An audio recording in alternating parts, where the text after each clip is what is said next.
उन्हाळा सुरू होत आहे आणि आपल्याला बाहेरून आले की काहीतरी थंड असं प्यावं असं वाटतं.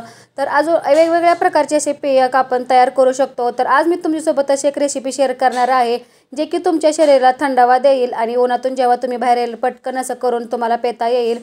तर मी आज तुमच्यासोबत कैरीचे पानाची रेसिपी शेअर करणार आहे. अगदी सोपी पद्धत आहे. व्हिडिओ स्किप न करता शेवटपर्यंत नक्की बघा. अजूनही तुम्ही माझ्या चॅनलला सबस्क्राईब केलं नाही प्लीज सबस्क्राईब करा. तर चला आता रेसिपीला सुरुवात करूया. कैरीचे पन्ह बनवण्यासाठी तर मी 2 कैऱ्या घेतलेल्या आहेत. तर अशा प्रकारच्या तोतापुरी कैरी बघून घ्यायची आहे. जास्त आंबट घेऊ नका किंवा जास्त पण गोड घेऊ नका. तर इथं मी जवळजवळ अर्धा किलो एवढ्या ह्या कैऱ्या घेतलेल्या आहेत. स्वच्छ धुवून घेतलेल्या आहेत. बघू शकता अशा प्रकारच्या मोठ्या साईजच्या कैऱ्या घ्यायच्या आहे, जे की त्याचा गर आहे तो जास्त निघेल. आता ह्याच्यासाठी मी 2 वाटी एवढा गूळ घेतलेला आहे. तर गूळ पण जरा पिवळसरच बघून घ्यायचा आहे. इथं मी चिरूनच गूळ घेतलेला आहे. आता सगळ्यात पहिले आपल्याला काय करायचे आहेत, ह्या कैऱ्या आहेत त्या शिजवून घ्यायच्या आहेत. तर चला आता मी ह्या कैऱ्या आहेत त्या कुकरमध्ये शिजवून घेते. कुकरमध्ये भरपूर असं पाणी घ्यायचं आहे. आपल्या कैऱ्या बुडतील एवढ्याचं पाणी घ्यायचं आहे. आता ह्या कैऱ्या आपल्याला कुकरमध्ये घालून घ्यायच्या आहेत आणि त्याच्यावर अजून पाणी ओतायचं आहे. पाणी भरपूर ओतल्यामुळे काय होतं, छान अशा आपल्या कैऱ्या शिजून होतात. आता इथं आपण झाकण लावून छान अशा ह्या कैऱ्या 2 शिट्ट्यावर शिजवून घ्यायच्या आहेत. फुल गॅसवर 2 ते 3 शिट्ट्या करून झालेल्या आहेत आणि आपले कैरी छान शिजलेले आहे. तर बघू शकता अशा प्रकारचीच आपल्याला गाळ अशी शिजवून घ्यायची आहे. आता इथं मी थंड करून घेते आणि थंड झाल्यावर ह्याचा गर आहे तो काढून घेते. गरम असताना हाताच्या साहाय्याने काढू नका. इथं असं मी चमच्या साहाय्याने काढून घेते, पण जास्त असा निघत नाही. त्याच्यामुळे आता मी ह्या कैऱ्या आहे ते थंड होऊन देते, मगच गर काढून घेते. कैरी थंड झाल्यावर सगळा मी इथं गर काढून घेतलेला आहे. तर बघू शकता मस्त अशा गाळ आपल्या कैऱ्या शिजलेल्या होत्या. तर अशाच प्रकारे शिजवून घ्यायचे आहे, जेणेकरून छान असा मऊसूत त्याचा आपल्याला गर मिळेल. आता ह्या गरामध्ये आपण जो गूळ घेतलेला होता ना, तर तो घालून घ्यायचा आहे. तर लक्षात ठेवायचं आपल्याला मीठ वगैरे काही इथं घालायचं नाही.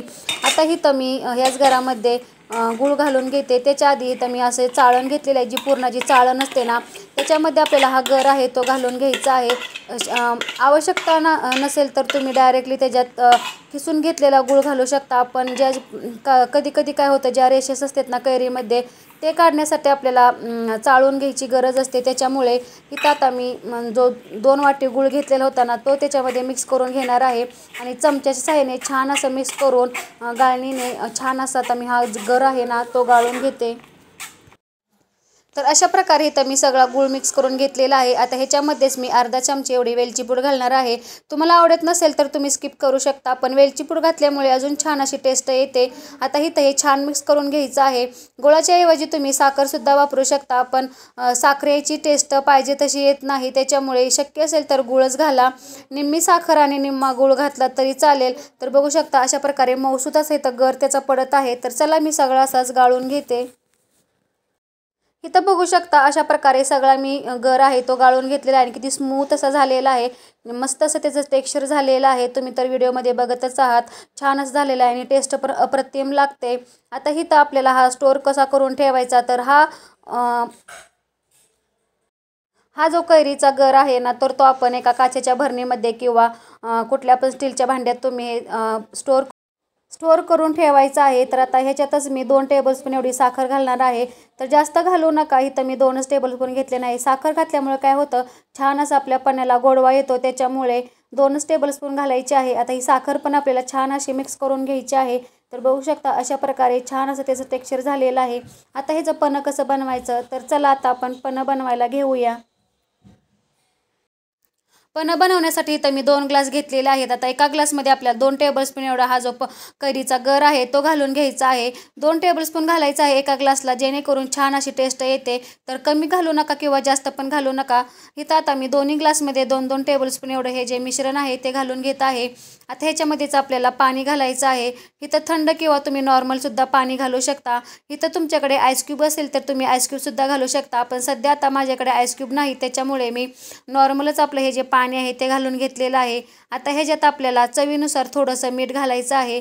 तर लक्षात ठेवायचं आहे आपल्याला, पण जो आपला कैरीचा गर असतो ना, तर त्याच्यात मीठ टाकायचं नाही. जेव्हा आपण पन्ह बनवतो ना, त्याच वेळेस मीठ टाकून हे पन्ह आहे ते बनवायचं आहे. आता मीठ घातल्यावर छान असं हे मिक्स करायचं आहे. तर बघू शकता छान असं त्याचा कलर आलेला आहे. छान मिक्स करायचं आहे आणि मस्त असं हे पन्ह तयार होतं. तुम्हीसुद्धा नक्की असं हे पन्ह उन्हाळ्यात ह्या बनवून बघा. तुम्हालासुद्धा खूप आवडेल. जेव्हा केव्हा तुम्ही उन्हातून येताल ना तेव्हा असे हे प्रकारे झटपट असे पिऊ शकता. हे जे कैरीचा जो गर आहे ना तो आपण 15 दिवस असा स्टोअर करून ठेवू शकतो. झटपट असं हे उन्हाळा स्पेशल आपलं कैरीचं पन्ह तयार झालेलं आहे. ह्या उन्हाळ्यामध्ये तुम्हीसुद्धा नक्की अशा प्रकारचं हे पन्ह करून बघा. खूप छान अशी टेस्ट लागते. आजचा व्हिडिओ कसा वाटला कमेंटमध्ये नक्की सांगा आणि व्हिडिओ आवडल्यास प्लीज लाईक शेअर सबस्क्राईब करा.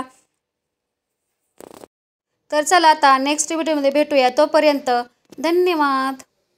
आता इथं तुम्हाला पन्ह कसं झालं आहे ते लगेच इथं रिझल्ट मिळेल. तर चला इथं माझ्या आता मुलाला हे पन्ह आहे ते प्यायला देते. खूप छान झाले मम्मी पन्ह. असंच मला उन्हाळ्यात पन्ह बनवून दे ताकी मला एनर्जी येईल. तुम्ही पण असे पन्ह बनवून बघा.